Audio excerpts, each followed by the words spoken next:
तुम्ही युनायटेड राष्ट्रवादीत होतात तेव्हाही तुम्ही उपमुख्यमंत्री होतात, तुम्ही वेगळा प्रयोग केला पक्षाच्या विरोधात जाऊन तेव्हाही तुम्ही उपमुख्यमंत्री होतात, आजही पुन्हा तुम्ही पक्षाची 2 गट झालेत तेव्हाही तुम्ही भाजपसोबत परतही उपमुख्यमंत्री आहात.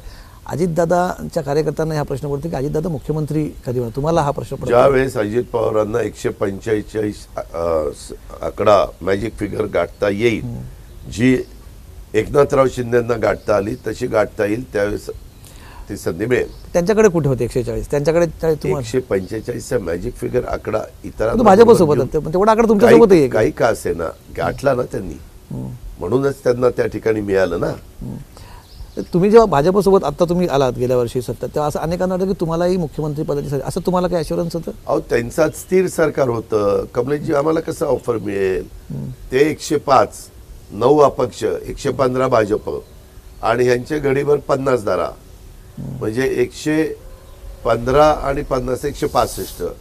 मॅजिक फिगर 145, 20 जास्त म्हटल्यानंतर तुम्ही जर त्यांच्यात जायला निघाला तर तुम्हाला कशाला ते मुख्यमंत्रीपद देतील? ते म्हणतील आमचं व्यवस्थित चाललंय, आम्ही आमच्यातल्या लोकांना का डिस्टर्ब करू.